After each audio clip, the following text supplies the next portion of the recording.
Bismillahirrahmanirrahim. Alhamdulillahirabbil alamin. Wassalatu wassalamu ala asyrafil mursalin sayyidina Muhammad wa ala alihi washabbihi ajma'in. Amma ba'd.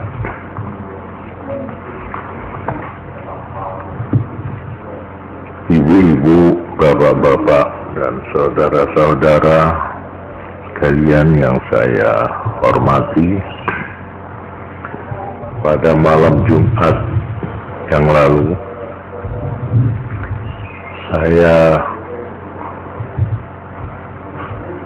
memulai pengajian yang kedua dengan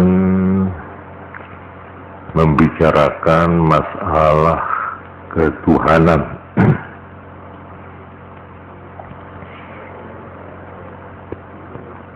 Yang sekaligus tentunya akan lebih sempurna kalau nanti pada saatnya saya akan menyambung, meneruskan sekaligus mengenai teologi menurut Islam, ilmu ketuhanan menurut Islam. Tapi malam ini saya ingin mengajak saudara-saudara untuk membaca surat Al-Baqarah ayat 143 yang lengkapnya berbunyi, A'udzu billahi minasyaitonir rajim. Wa kadzalika ja'alnakum ummatan wasatan litakunu syuhada'a 'alan nasi wa yakuna ar-rasulu 'alaikum syahida. Dan demikianlah kami telah menjadikan kamu, umat Islam, umat adil, umat pilihan, umat yang tegak lurus di tengah, agar kamu menjadi saksi, menjadi pengawas, menjadi pengontrol atas perbuatan manusia, dan agar Rasul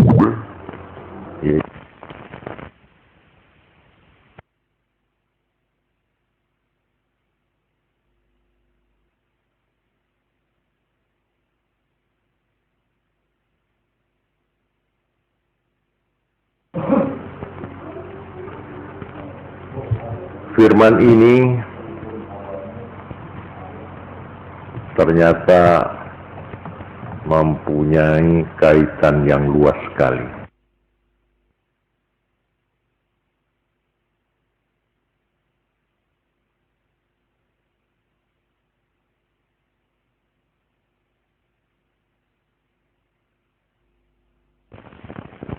Menjadi pengawas, menjadi pengontrol atas perbuatan kamu.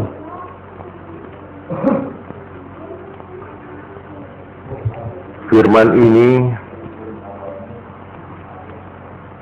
ternyata mempunyai kaitan yang luas sekali. Antara lain, di dalam sebuah sabda Rasulullah Sallallahu Alaihi Wasallam tertulis di dalam buku atau kitab yang bernama Al-Qaulul Musaddad fi Zabbi an Musnad Ahmad, buah karangan Ibnu Hajar Al-Hafidh. Dan hadis ini dinyatakan inna hadzal hadis lahu isnadun alin. Hadis ini berisnad tinggi. Bunyi lengkapnya hadis, iftaraqatil yahudu ala 71 firqah. Orang Yahudi dulu sudah berpecah menjadi 71 golongan. Waftaraqatin nasara ala 72 firqah. Dan orang Nasrani sudah pula berpecah menjadi 72 golongan. Wasataftariku ummati ala 73 firqah. Umatku Islam ini pun akan bergolong-golong, pecah menjadi 73 golongan. Orang Yahudi pecah menjadi 71 golongan. Orang Nasrani pecah menjadi 72 golongan. Umat Islam akan pecah menjadi 73 golongan.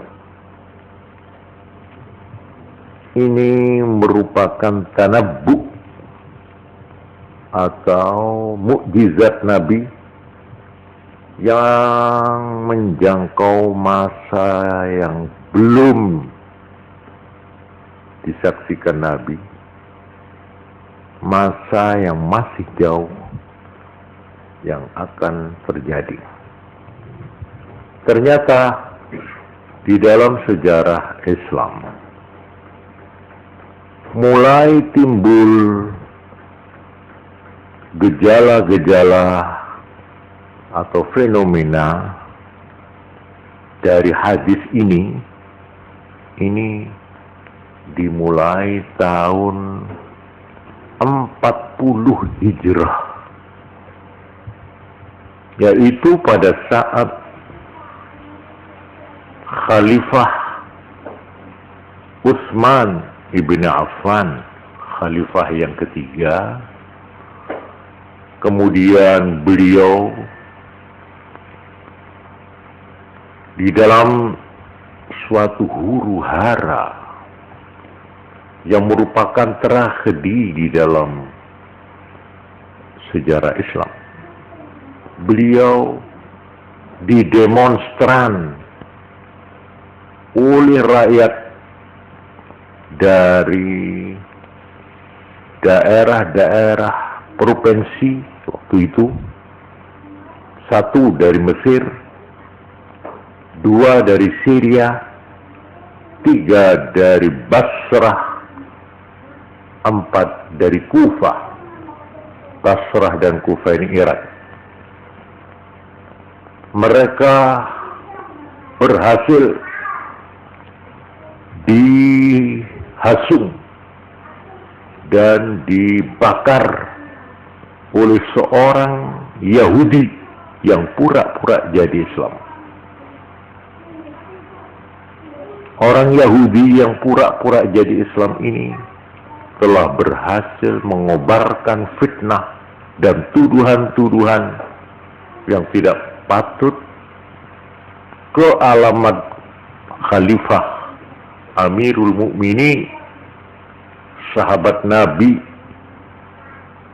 dan sekaligus mantu Nabi, yaitu sahabat Utsman bin Affan, sehingga akhirnya berakibat demonstran dari 4 provinsi itu berhasil mengepung istana dan akhirnya berhasil membunuh sahabat Utsman bin Affan sebagai khalifah. Sejak itulah, dengan terbunuhnya kepala negara Utsman bin Affan, maka timbullah gejala-gejala yang disinyalir oleh Nabi Shallallahu Alaihi Wasallam dengan sabdanya tadi yang saya tirukan, bahwa umat Islam akan terpecah belah menjadi 73 golongan. Saya mengutip dari sebuah kitab kecil yang namanya Rawdatut Talibin wa Umdatus Salikin. Ini buah karangan dari tokoh ilmuwan besar Imam Al-Ghazali, Abu Hamid Muhammad Ibnu Muhammad Al-Ghazali. Beliau punya gelar kehormatan Abu Hamid, namanya sendiri Muhammad, ayahnya Muhammad, jadi Muhammad putra Muhammad. Al-Ghazali, Ghazali itu nama desa, nama kampung.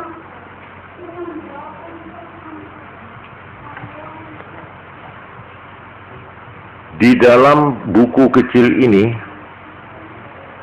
beliau menulis, untuk supaya otentik, saya membacakan teks aslinya. I'lam anna ahlal ahwa'il mukhtalifah sittatu firaq. Ketahuilah bahwa golongan para pengikut hawa nafsu yang berbeda-beda itu ada 6 golongan. Wa kullu itsnaini minhuma biddani. Masing-masing 2 dari golongan itu berlawanan satu dengan yang lain. Wahia, golongan 6 itu ialah at-tashbihu wat-ta'tilu wal-jabaru wal-qadaru wal-rafdu wal-nasbu. Golongan Islam yang 6 pecah itu: 1, golongan musyabbihah, nama ini. 2, mu'attilah. 3, jabariyah. 4, qadariyah. 5, rafidah. 6, nasibah. Ini golongan musyabbihah berlawanan langsung dengan mu'attilah. Golongan jabariyah berlawanan dengan qadariyah. Golongan rafidah berlawanan dengan nasibah. Wa kullu wahidatin minha taftariqu ila 12 firqah. Masing-masing dari golongan 6 ini, masing-masingnya berpecah menjadi 12 golongan. Jadi kalau tadi dinyatakan 6 kali 12 72. Jadi wa kullu min haula, masing-masing dari 6 dan dikalikan 12 itu dua, munharifuna, menyimpang, anis siratil mustaqim, mati.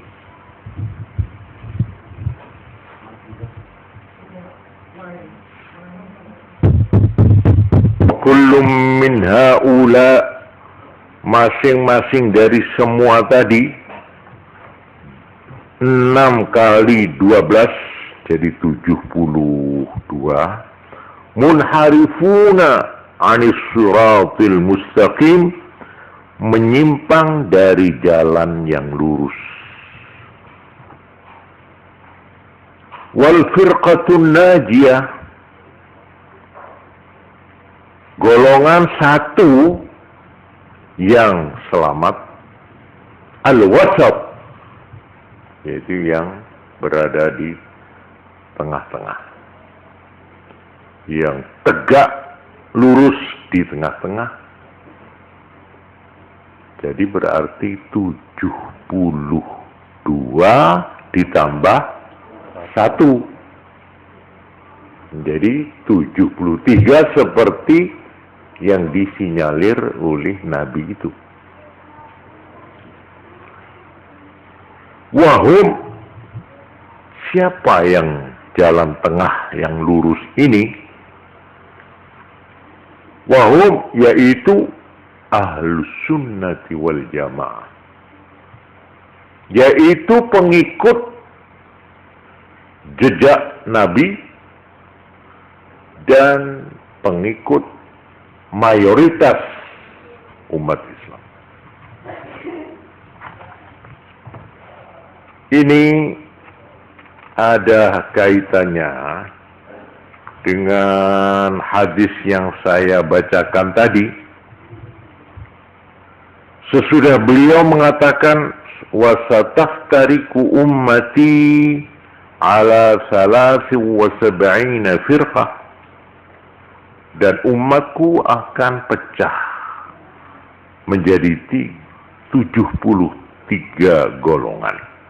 Ini lalu ada yang tanya, qila, ditanyakan, ya Rasulullah, wahai Rasulullah, hal sama firqatun najiyah, apakah di sana ada golongan yang selamat? Qala, Nabi bersabda, ahlu sunnati wa jamaati,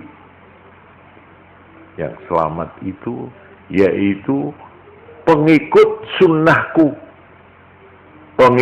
mengikut jejakku, perjalananku, wa jamaati, dan golonganku, kelompokku, yaitu mayoritas umat Islam.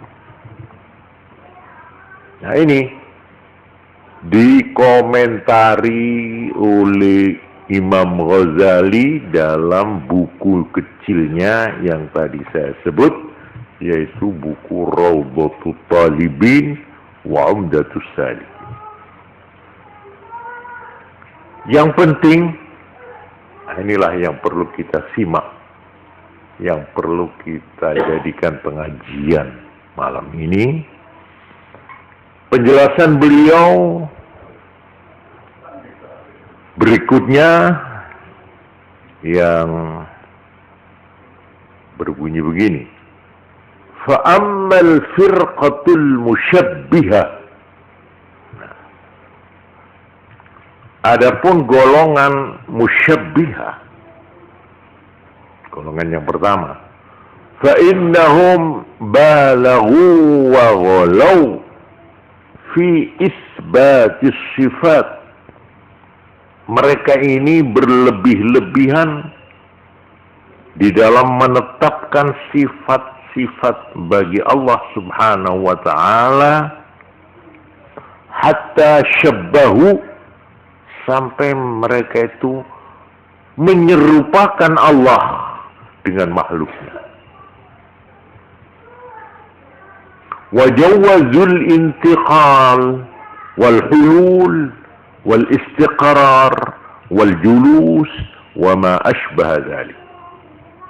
Mereka ini golongan musyabbihah membenarkan bahwa Tuhan Allah itu berpindah-pindah, bertempat, bahwa Allah menetap di satu tempat, bahwa Allah itu duduk, dan sebagainya. Jadi golongan yang pertama ini begitu letterlek,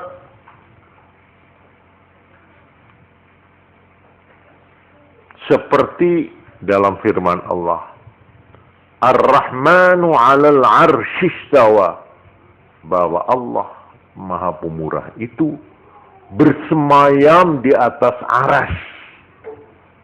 Bersemayam artinya duduk. Ya seperti manusia ini duduk. Seperti patung Buddha itu yang silo begini. Ya itu. Tuhan Allah juga begitu.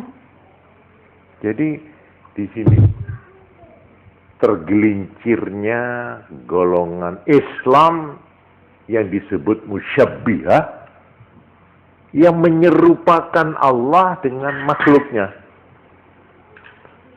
Bahwa Allah nitis, bahwa Allah itu katanya turun ke langit pertama, bahwa Allah itu bicara dengan Nabi Muhammad waktu Mi'raj, berhadap-hadapan muka. Itu semuanya dibayangkan, dikhayalkan Allah itu seperti kita ini.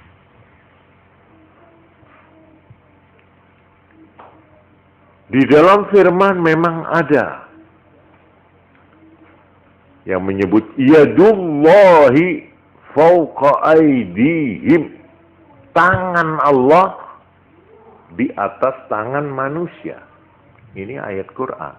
Ini oleh golongan musyabbihah diartikan tangan-tangan ini. Jadi Tuhan itu punya tangan, yang tangan Allah ini di atas tangannya manusia. Ini golongan ini sudah menyimpang. Sebab Allah dipersamakan dengan makhluknya. Wa ammal firqatul mu'attilah, adapun golongan lawannya musyabbihah, yaitu yang disebut golongan mu'attilah. Fa innahum balaghu wa ghalaw wa balaghu fi nafi tashbih hatta waqa'u fi ta'til. Golongan mu'attilah ini mereka berlebih-lebihan, maksudnya di dalam mensucikan Allah dari keserupaan. Jadi kalau tadi menyerupakan, yang ini sebagai reaksi lawannya mengatakan tidak, Allah tidak sama dengan makhluk. Sehingga mereka itu karena berlebih-lebihan akhirnya terjerumus ke dalam sikap pengosongan. Ta'til itu kosong, mengosongkan. Artinya bahwa Allah tidak punya sifat apa-apa. Allah, ini umpama tangan ini ya, Allah kok disebut punya sifat. Terus ini ada dua kalau begitu. Ada diri Allah, zat Allah, ada sifat. Nah, tidak benar itu. Katanya golongan Mu'attilah. Allah ya Allah. Sifat, tidak ada sifat Allah. Tidak punya sifat apa-apa. Ini disebut golongan Mu'attilah. Golongan yang meniadakan sifat bagi Allah. Begitu mereka itu berhati-hatinya, begitu mereka mengadakan reaksi terhadap golongan pertama, yang menyerupakan Allah dengan makhluk, ini untuk tidak menyerupakan sampai mengatakan Tuhan Allah itu tidak punya sifat. Padahal malam Jumat yang lalu saya sudah menjelaskan bahwa Quran dan Sunnah hadis atau Allah dan Rasulnya memperkenalkan Tuhan kepada kita umat Islam adalah melalui 3 jalur atau 3 cara pendekatan. Pertama yaitu memperkenalkan nama diri Tuhan itu, yaitu Allah. Jadi Allah itu nama monopoli. Tidak boleh benda-benda yang lain disebut Allah. Hanya Tuhan Allah saja. Ini nama. Lalu yang kedua, karena kita tidak bakal bisa melihat dengan panca indera siapa Allah itu. Apa Allah itu? Maka Quran atau agama, ya, Tuhan memperkenalkan Allah kepada kita ini dengan menyebut apa? Menyebut sifat-sifatnya. Nah, oleh golongan tadi Mu'attilah dikatakan Allah tidak punya sifat. Sebab kalau punya sifat sama dengan manusia, sama dengan makhluk yang lain. Benda itu putih, orang itu ganteng, orang itu berkuasa. Nah, kalau Tuhan dikatakan Allah itu berkuasa, kan sama dengan itu. Presiden itu berkuasa, penguasa. Tuhan Allah juga penguasa. Ini sama. Ini golongan Mu'attilah mengatakan Tuhan tidak punya sifat. Padahal Quran dan hadis memperkenalkan kepada kita sifat-sifat Allah. Maha kuasa, maha pencipta, maha tahu, maha mendengar, maha ini, ini Allah sendiri yang mengatakan dalam Quran, didukung dan dijelaskan pula oleh hadis. Ini jalan kedua. Lalu jalan yang ketiga, yaitu dengan memperkenalkan apa? Apanya? Malam Jumat yang lalu. Memperkenalkan nama. 2, memperkenalkan sifat Allah. Dan ketiga, memperkenalkan perbuatan Allah. Bahwa Allah itu penindak. Bahwa Allah itu mencipta. Bahwa Allah itu mengatur, menata dunia, alam semesta ini, dan sebagainya. Bahwa Allah itu menentukan nasib orang. Bahwa Allah lah yang menyembuhkan orang itu, yang mencelakakan orang, dan. Ini namanya perbuatan Allah. Saya teruskan. Wa amma ahlus sunnati wal jamaah. Tadi golongan musyabbihah dan golongan lawannya yaitu Mu'attilah. Sekarang ahlus sunnah wal jamaah, yaitu pengikut garis dari tuntunan Nabi dan yang mengikuti golongan Nabi, fa innahum salakut tariqal wasat mereka menempuh jalan tengah di antara dua tadi itu, golongan musyabbiha dan golongan mu'attilah. Wa asbatu sifatillahi kama waradat.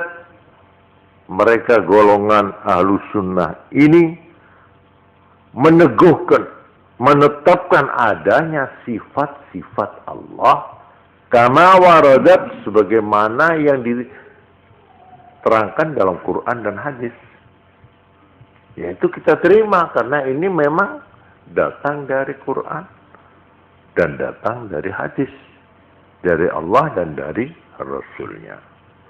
Tapi golongan ahlus sunnah ini menetapkan adanya sifat Allah min ghairi tashbihin wala ta'til, tanpa menyerupakan dengan makhluk dan juga tanpa meniadakan sama sekali sifat itu. Jadi kalau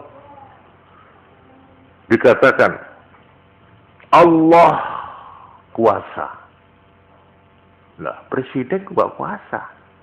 Ya, tapi Allah kuasa lebih ya daripada kuasanya siapapun. Kekuasaan dari makhluk itu terbatas, tetapi kekuasaan Allah tidak terbatas. Ini sebagai contoh ya. Kalau ada yang mengatakan itu tangan Allah di atas tangan manusia, kita hanya percaya bahwa tangan Allah itu dikatakan tangan Allah, tapi tidak seperti tangan-tangannya makhluk. Bagaimana? Tidak tahu. Nah, ini ahlus sunnah. Tapi ada lagi ahlus sunnah yang memberikan interpretasi tangan itu artinya kekuasaan. Jadi kalau disebut tangan Allah itu artinya kekuasaan Allah. Jadi itu hanya meminjam bahasa. Jadi itu namanya kiasan saja, arti kiasan.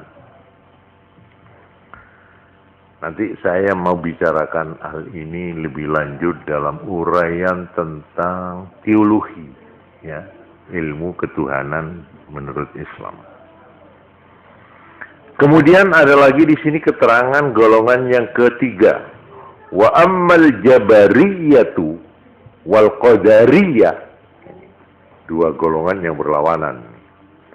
Fa kullu minhum ba'idun 'anil shiratil mustaqim. Maka masing-masing dari kedua golongan ini jauh dari jalan yang lurus. Bagaimana penjelasannya? Begini. Faman nafal masyi'ata wal kasba an nafsih fahuwa jabari. Siapa yang mempunyai kepercayaan bahwa manusia ini tidak punya kemauan, bahwa manusia ini tidak punya usaha, sama sekali manusia ini adalah wayang yang tidak berdaya, tidak berkekuatan dan tidak mempunyai inisiatif, tidak punya apa-apa. Fahuwa jabari. Maka golongan ini disebut golongan Jabariyah. Orang yang menganggap bahwa hamba Allah yang namanya manusia ini tidak punya kemauan, tidak punya usaha, semua di tangan Allah. Nasib kita ini kita tidak ikut menentukan. Kita bodoh, Allah yang membuat. Kita jadi pelacur, Allah yang menjadikan. Kita jadi maling, Allah. Semua di tangan Allah. Manusia ini adalah robot yang sepenuhnya digerakkan oleh Allah. Nah, paham begini ini disebut golongan Jabariyah. Sebaliknya, waman nasabahuma ila nafsi. Siapa yang mengatakan bahwa manusia mempunyai kehendak, mempunyai kemauan, dan mempunyai usaha secara penuh, fahuwa qadari, maka dia golongan qadariyah. Kalau ada yang wakil, dua-dua ini sudah menyimpang dari garis yang lurus. Kalau orang sudah mempunyai kepercayaan, manusia ini wayang terserah kepada dalangnya. Dalangnya ialah Tuhan. Kita manusia ini, apa katanya Allah? Dibikin baik ya katanya Allah, dibikin buruk ya katanya Allah, dibikin goblok ya Allah, dibikin pinter ya Allah, dibikin naik pangkat ya Allah, dibikin sukses dalam hidup ya Allah. Semuanya dipulangkan kepada Allah, seolah-olah manusia tidak punya peranan sama sekali. Ini golongan Jabariyah. Inilah yang menjadi sumber adanya aliran yang disebut fatalisme, menyerah kepada takdir, gelundung semprong. Arep apa neh. Ini orang yang sudah apatis dalam hidup, putus asa dalam hidup. Melarat diapakno maneh. Wis ngene tulisane. Panjenes ngene nasibe arep apa neh. Lho ini golongan Jabariyah. Golongan yang sama sekali tidak berusaha, yang sama sekali tidak mempunyai inisiatif, tidak punya ikhtiar, tidak punya usaha. Ini salah. Sebaliknya, golongan Qadariyah itu terlalu memusatkan segala-galanya itu kepada manusianya sendiri. Nah ini yang kadang-kadang kita kalau tidak hati-hati kita juga termasuk di sini. Kitalah yang akan menentukan nasib diri kita. Bangsa ini akan maju atau mundur tergantung pada bangsa itu sendiri. Nah, ini kan cukup menarik, ya kan? Lalu bagaimana sikap tengah-tengah di antara dua? Wa man nasabal masyiata ila Allah Ta'ala. Siapa yang menyandarkan kehendak dan ketentuan kepada Allah, wal kasba ila al-'abdi, dan menyandarkan usaha dan ikhtiar kepada hamba, fahuwa sunni, itu golongan sunni. Kalau dia bisa meretas jalan tengah, bahwa ya memang ketentuan dari Allah, tetapi manusia harus berusaha. Jadi usaha, kemauan, cita-cita, ikhtiar harus. Tapi ketentuan apakah berhasil atau tidak di tangan Allah. Ini yang benar. Ini ajaran Islam. Kita ingin kaya, bekerja. Kita ingin pintar, sekolah. Tapi berapa banyak orang yang gagal di tengah jalan? Sudah diputar segala usaha, sudah penuh, tuntas.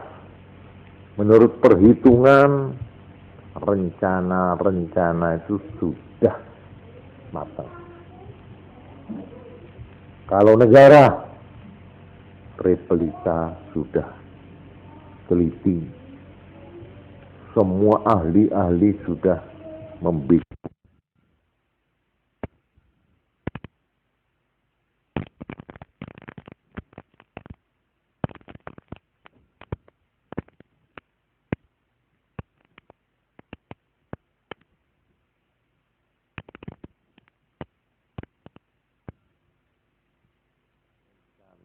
jelimet.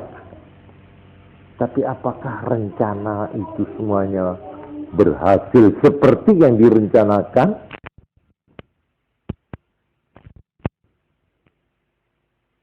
Kenyataan bahwa tidak semua keinginan manusia, tidak semua usaha manusia itu berhasil.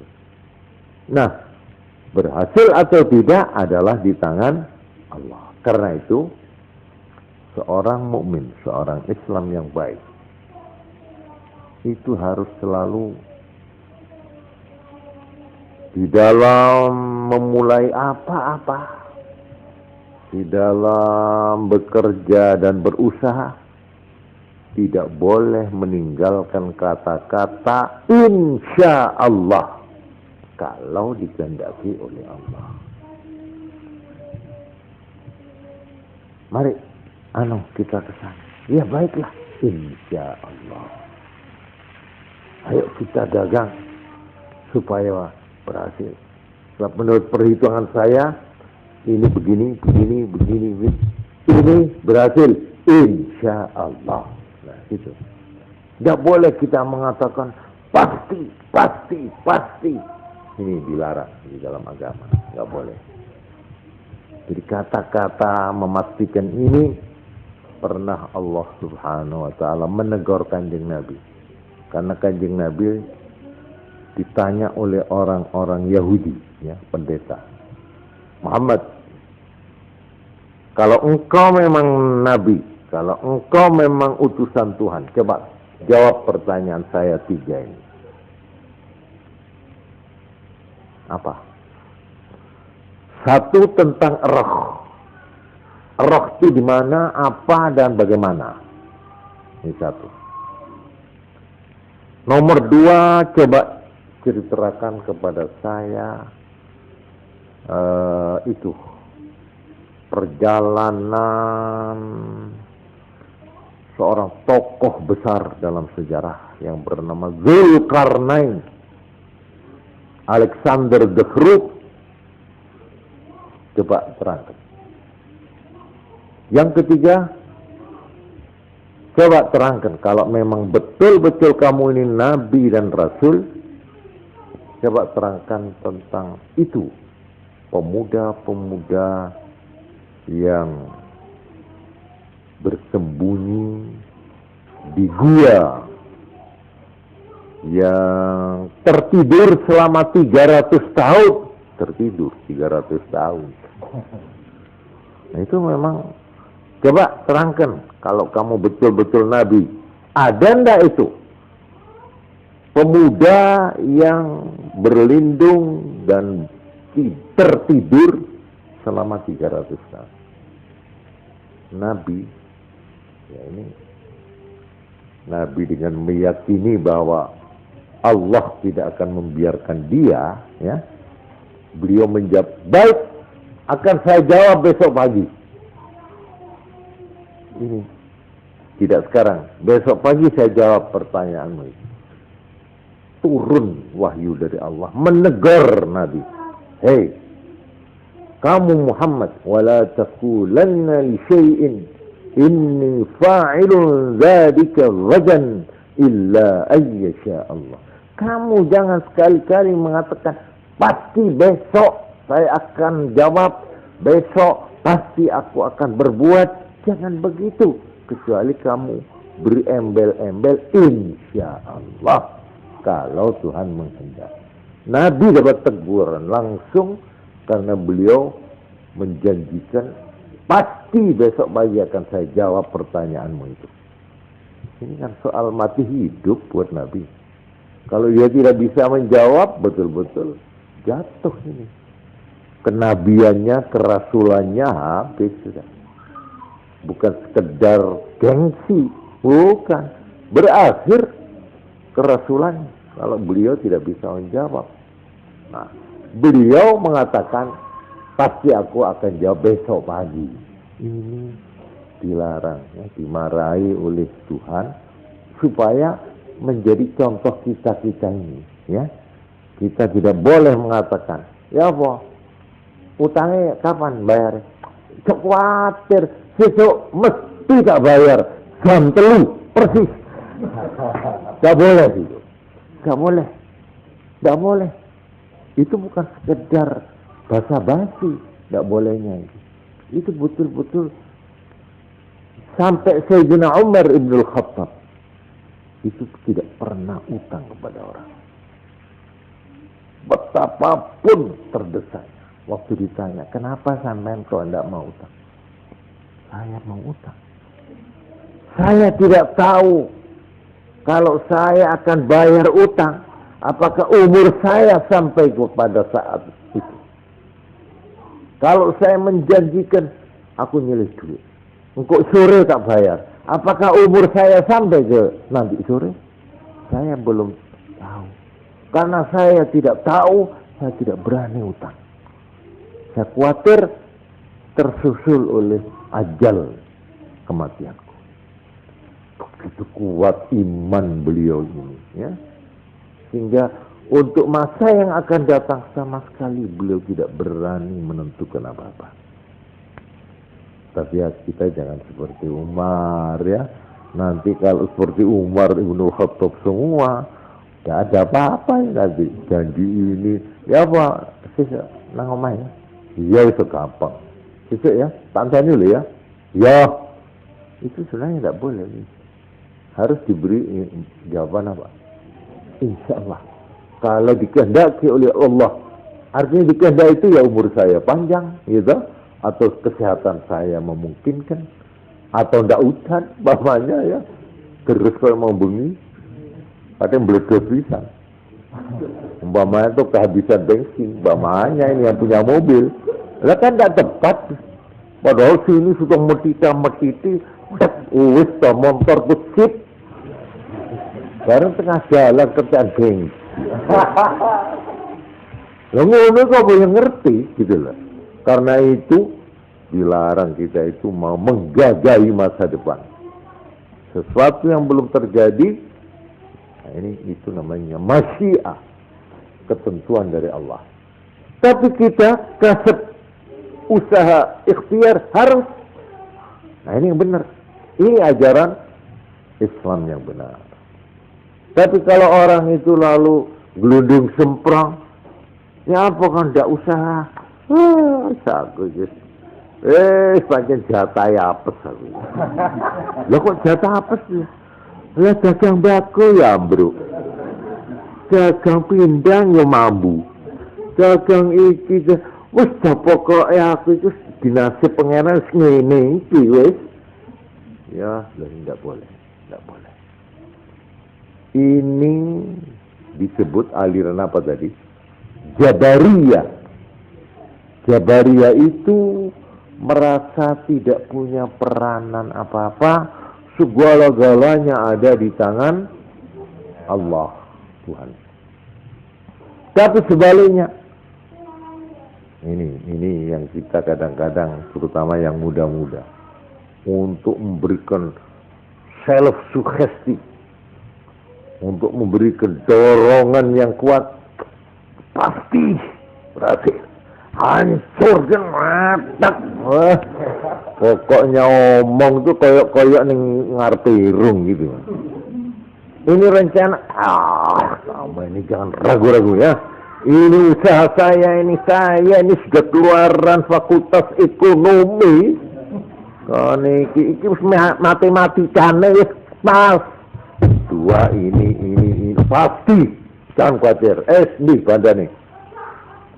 Maksudnya, iya kan melok bondo. Ayo iki pumpung kesempatan.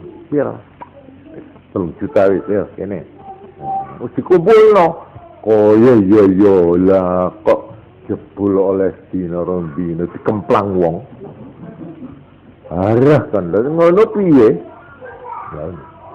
Jadi yang tidak terduga-duga. Nah ini istilah sekarang ini. Kejadian yang tidak terduga-duga. Kita suruh ngotot-ngotot, metu ditabrak mobil mati. Siapa yang tahu? Tuhan memang banyak merahasiakan. Sengaja.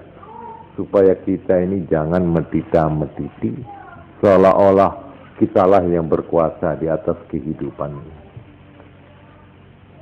Satu, kapan kita mati? Tidak tahu.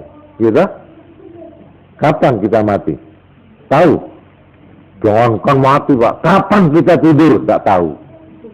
Ayo, siapa yang tahu? Mulai jam berapa, lebih berapa menit, lebih berapa sekon dia tidur? Wah, saya tadi malam jam 10 lewat sekian menit, sekian sekon, tidak turu nek ngono. Lalu saya ngerti masa turu. Jadi orang itu untuk jangankan umurnya, ajalnya, tidurnya tidak ngerti. Melek juga tidak ngerti kapan saya bangun. Tidak tahu. Boleh saudara rencanakan, coba aja. Ya wis kali aku ngelakoni. Saya besok pagi harus sumamane. Kayak apa itu? Jam apa? Pacar. Muni wis. Ya dilalah iku kok kene kuping iki mbok krono ngipi apa? Kebablas. Ya. Ono mesen anu ya hati-hati lho ya. Gugantran lho aku kadung nekat aku. Tak jajal jam 4 persis. Ya ibu. Kok awas ya? Hati-hati lho. Lho sing diweling malah sing lali keturun. Jadi kapan kita lahir? Tidak ada yang tahu. Kapan kita mati? Kapan kita dapat rezeki?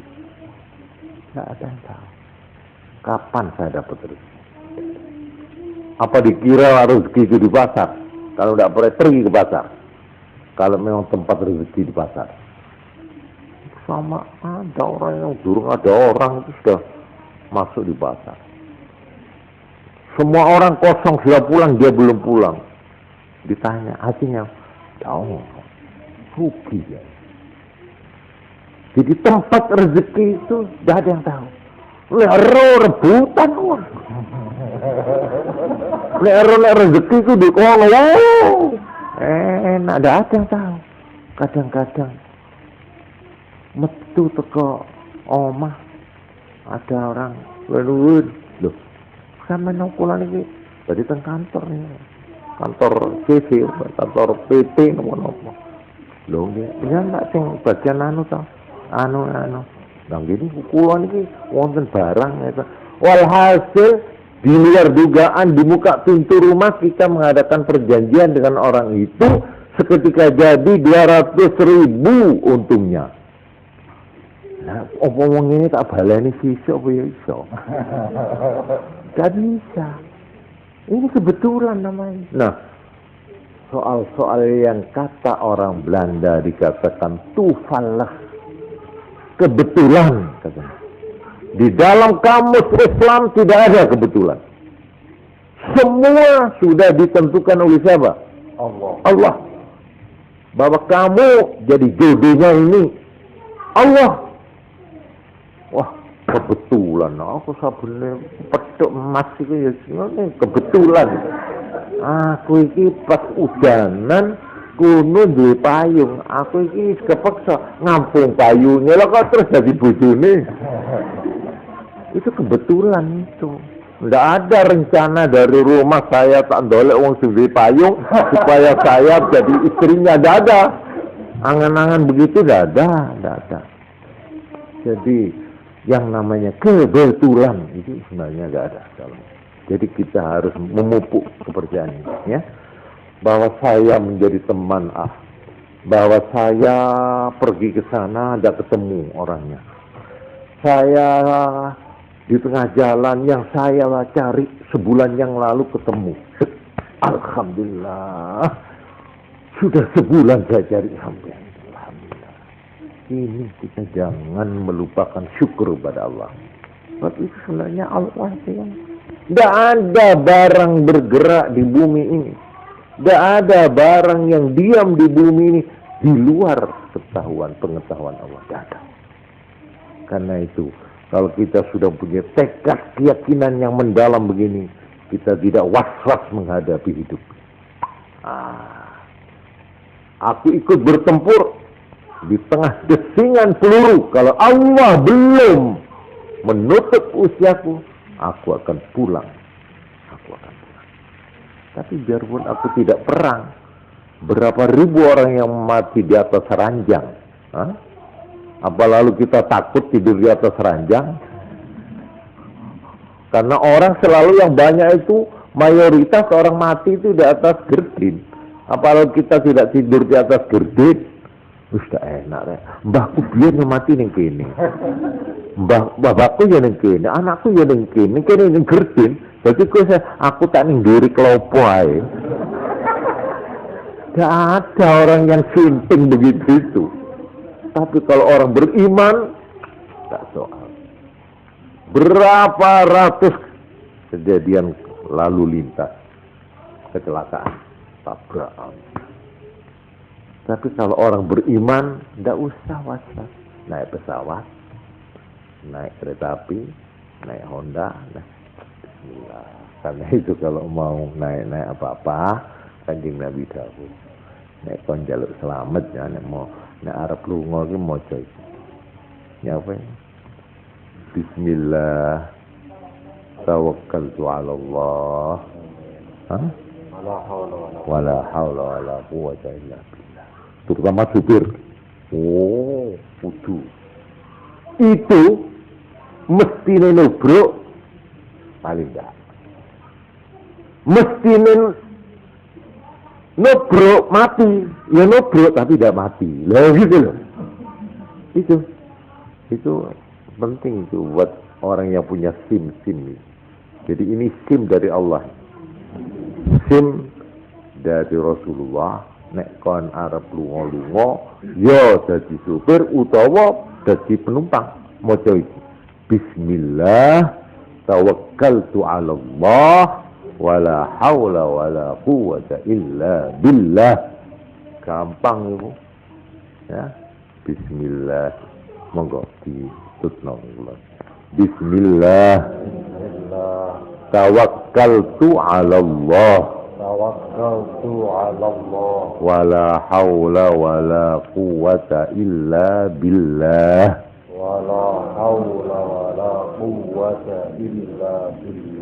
Dengan nama Allah, aku pasrah kepada Allah. Ya. Tidak ada daya kekuatan untuk selamat atau menghindar dari bahaya kecuali dengan pertolongan Allah. Ini isinya itu tadi. Nek wong duwe iman, mantep itu. Jadi orang yang mempunyai iman, ya, bahwa kita harus berhati-hati, memang ini harus digandeng. Kita sendiri harus berhati-hati, waspada. Ya sudah lulus SIM-nya, ya, dan remnya harus diperiksa. Ini namanya ikhtiar, kasab. Kecelakaan atau tidak itu di tangan Allah. Tapi jangan lalu kita pokoknya apa jari pangeran ngebedak karuan natap temen cagak telepon mamanya banget pesan wis takdir apa ngono iku. Jangan ada orang ngamuk-ngamuk pas menusuk orang, mati orang, takdir loh. Kok enak enggak bisa kok takdir. Orang enggak gelem nyambut gawe daiku cuma ndonga ya Allah kula niki paringi sugih ya Allah. Kok ora sugih takdir. Takdir apa ngono iku? Lah kan kepengin ngerti takdir nyambut gawe ya dhisik. Nah ini sami wonten tamu Gusti Kanjeng Nabi Muhammad sallallahu alaihi wasallam nampi tamu numpak unta bareng pun madhap terus mlebet sowan Kanjeng Nabi. Lho, kowe numpak apa mau? Unta.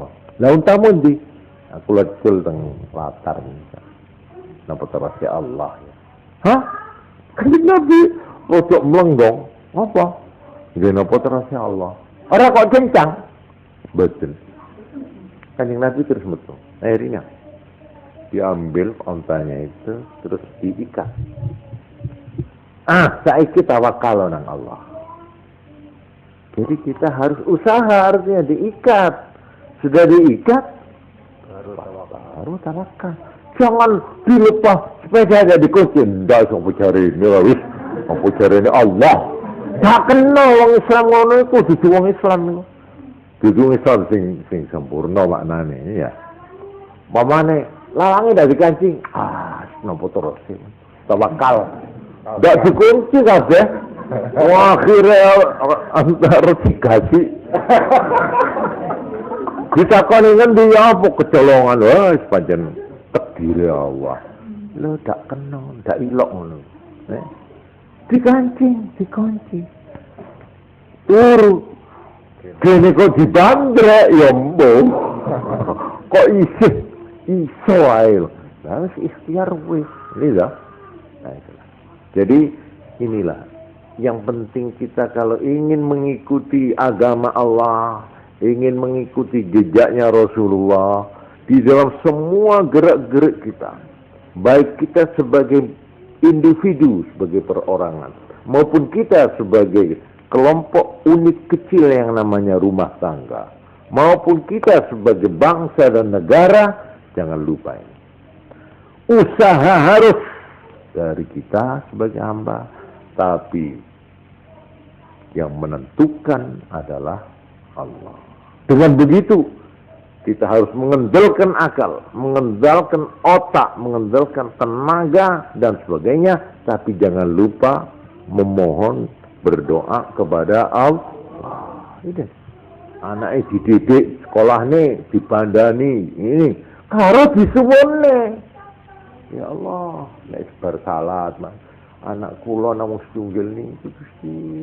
Sakniki men fakultas 1, Mas. Mugi-mugi diparing ono wilujeng selamat, mugi-mugi hasil. Ojo lali, terutama ibu. Ibu itu paling mandi dungane nek ndungane anak. Ojo apa jare gurune, ora kenal. Ya gurune ya apa jarene rumah tanggane. Lah iki oper-operan iki ditumpong jeneng. Kenapa gagal kamu sebagai guru mengajar? Ini saya sudah penuh, sudah tuntas saya. Tapi ini salahnya milieu. Pergaulan, nyalano pergaulan, nyalano rumah tangga. Sing rumah tangga, lah sampe kula pun pasrahkan guru. Napa terus guru anak kula. Wah, kira anak penyet. Orang digawe bola itu dilempar sana, lempar sini, lempar sana. Gak ada yang berani mengambil tanggung jawab. Kenapa? Nah inilah, karena kita melupakan doktrin Islam yang benar, yaitu kita harus berusaha. Di samping usaha juga jangan lupa mohon kepada Allah. Sebab Allah yang akan menentukan. Anakmu ini tahu-tahu anaknya tukang rumput, anaknya tukang kuli, jadi presiden. Sopo sing ngangen-angen iki? Wong tuane dhewe tak tahu ngipi ngono iku. Lah kok anak desa menjadi jenderal, guru menjadi orang besar di negara. Ini semua adalah di samping usaha, ya, juga doa dari orang tua, ya. Maka Allah menolong, membukakan jalan bagi orang. Nah, ini kelanjutannya nanti pada pengajian yang akan datang akan saya uraikan lebih jauh, yaitu golongan yang ke berapa tadi? Tadi sudah 1, 2, 3, 4. Sekarang kelima. Wa ammar rafidah wan nasibah. Golongan ke-5 dan ke-6, yaitu rafidah dan nasibah. Fa kullu minhuma ba'idun 'anis sirat. Masing-masing dari dua ini jauh dari jalan yang lurus. Farrafidhi, golongan rafidah, idda'a, mengaku mahabbat ahlil bait, cinta kepada keluarga Nabi, famili Nabi, keturunan Nabi. Begitu cintanya kepada keluarga Nabi, wa balagha fi sabbis sahabah, dia melampaui batas dalam menyalahkan sahabat-sahabat yang lain yang bukan keturunan Nabi. Wa bughihim, dan membencinya. Ini nanti ada panjang ini keterangannya.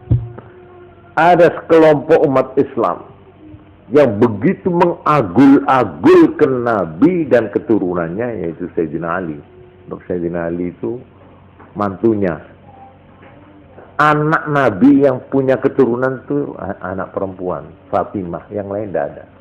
Dari Fatimah yang suaminya itu Ali bin Abi Thalib. Ini kalau keturunan sampai sekarang, yaitu Habib itu, ya. Loh, ini ada orang yang begitu fanatik kepada Nabi dan kepada Ali dan keturunannya, sampai ke baju. Ke baju itu apa? Bareng Kanjeng Nabi sedo. Lah kok Abu Bakar yang ganti? Apa haknya dia? Sesudah Abu Bakar diganti oleh Umar Ibn Khattab. Apa haknya dia? Sesudah Umar Ibn Khattab diganti oleh Utsman bin Affan. Apa haknya dia? Salah itu. Mestinya Nabi meninggal, yang ganti siapa? Ali. Mestinya Ali itu ya mantunya, ya misanannya. Nah, ini nanti akan berkembang menjadi yang sekarang disebut golongan Syiah. Nah, ini Khomeini, Iran. Ini nanti akan saya ceritakan. Mereka itu begitu menyanjung dan mengagul-agulkan Nabi dan keturunannya lewat Sayyidina Ali, sampai membenci sahabat-sahabat yang lain. Ini nanti akan saya terangkan. Mereka itu sampai mencela Abu Bakar sama Nun Sewu. Pesarane Kanjeng Nabi ini. Niku Madinah di tengah. Terus didampingi oleh makamnya Abu Bakar dan Umar. Ya. Itu kumpul. Jadi itu sekarang kita tidak bisa mempertemuan.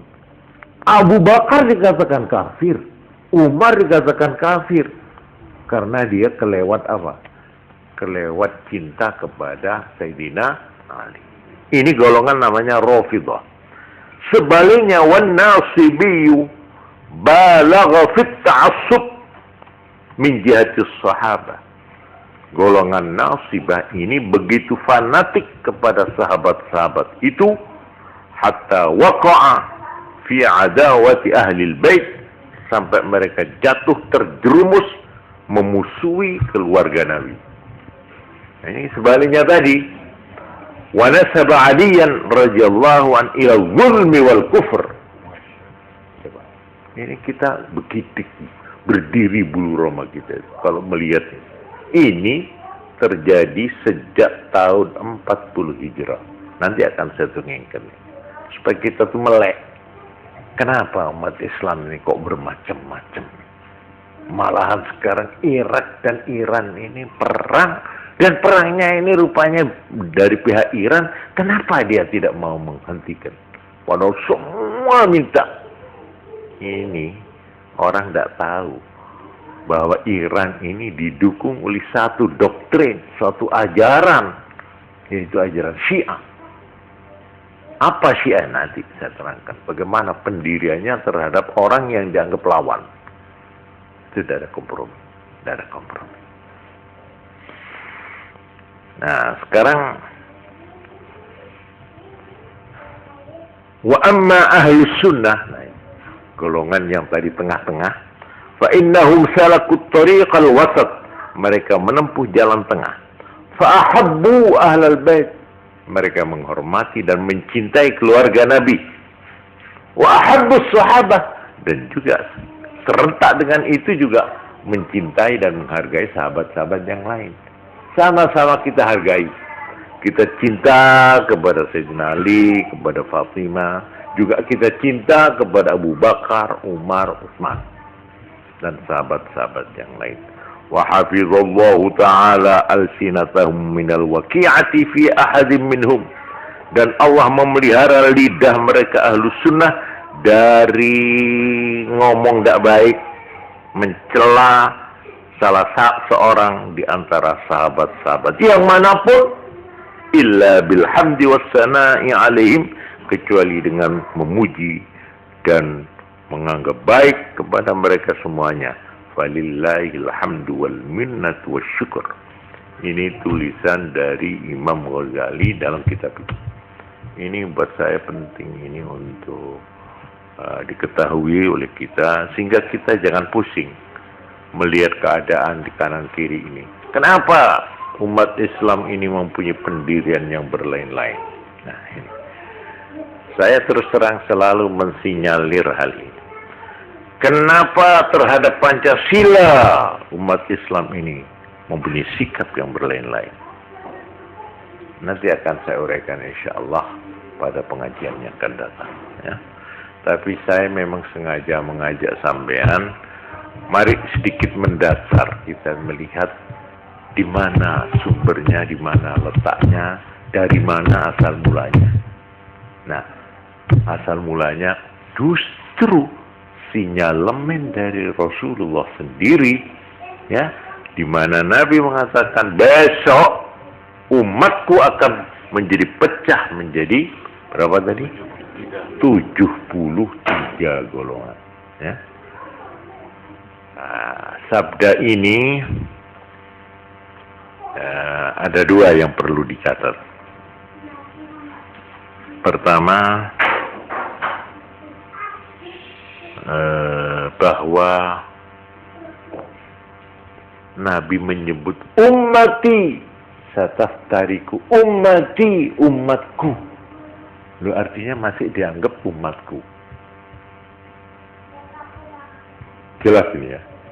Jadi 73 itu ummati, umat saya. Jadi masih diakui oleh Nabi sebagai pengikutku. Cuma yang selamat satu, yang tidak usah mampir nang neraka, gitu loh. Tapi yang lain, kalau memang mereka itu beriman tetap sampai akhir hayatnya, ya masuk surga, cuma liwat mampir nang neraka. Lho ngono to. Bedane berikut to. Sebab gini, kalau sudah tidak diaku umatku, dia tidak bakal masuk surga. Tidak bakal selama-lamanya. Seperti firman Allah, khalidina fiha. Khalidin itu kekal selama-lamanya. Jadi kalau boleh saya gambarkan, ini surga, ini neraka. Orang itu asal punya iman syahadat kepada Allah dan Nabi Muhammad sallallahu alaihi wasallam sebagai rasul, ini dibagi dua. Ada yang karena dosane rada akeh gitu loh. Ya sing salate ora temenan upamane ini. Ya wis sing pasane sing gur tutup gendang apa sing kendang apa. Ya cuma kawitane mbek burine tok upamane iki upamane. Atau ya wis kabeh wis dines bayange pasan gur zakate sing rasa-rasa. Padahal dia usaha besar udah. Upamanya. Lho iki nek mati dia kok dosane ora disepuro karo Allah, ya mlebu swarga ning mampir dhisik ning neraka. Pirang tahun? Mbok 300. Nah, gitu loh. Mbok 200 maneh gitu, terserah kepada kesalahannya. Tapi nanti kalau sudah habis menjalani hukuman, akhirnya dintas mlebu swarga. Asal iman.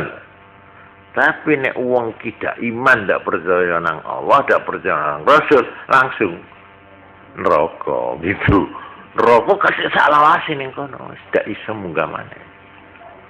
Tapi ada lagi orang Islam yang berbahagia. Dia itu ya tidak bersih dari kesalahan. Cuma karena dia mohonnya itu luar biasa, mohon ampun, mohon ini. Dia berusaha semaksimal mungkin lah sudah. Ya, kesalahan minta sepuro nang wong anu dosaku sampean sepuro. Walhasil usahanya maksimal lah sudah. Dosanya banyak orang. Matur. Tapi Tapi dia ternyata diampuni dosanya oleh Allah. Langsung trip, nah, lampu hijau swarga. Cuma bye gitu, dah gitu toh, nang sing neraka itu. Nggak usah liwat tuh, terus langsung. Itu kalau orangnya itu punya totok kromo di dalam beragama. Dia merasa dosa, dia merasa kurang, tapi dia mengendalkan Engkau ya Allah.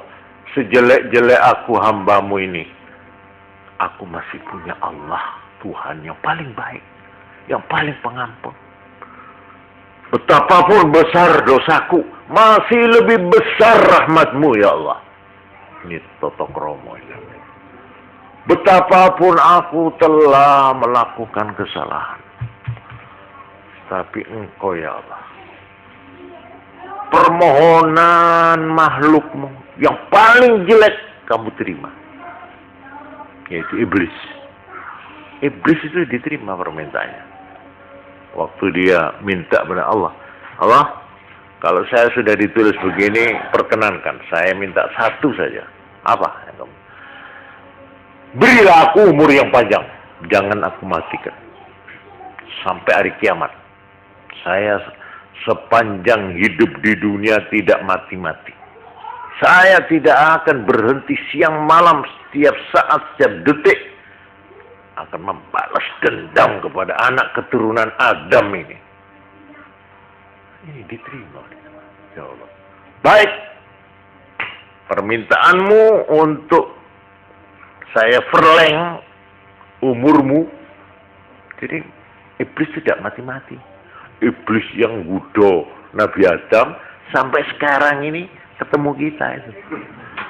Kita masih menangi. Terus tidak mati-mati. Nah ini ada seorang orang alim ya. Ndonga ngoten wis atine wis rusak dosa kesalahan. Ayo apa aku iki? Olehku salat ya lagi saiki ya nae. Mamane. Tapi dia tidak putus asa. Ya Allah, aku kembali kepadamu. Aku bersujud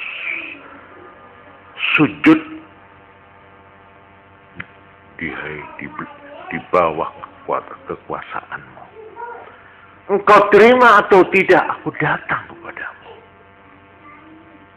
Betapapun aku banyak berdosa, tapi aku adalah hambamu.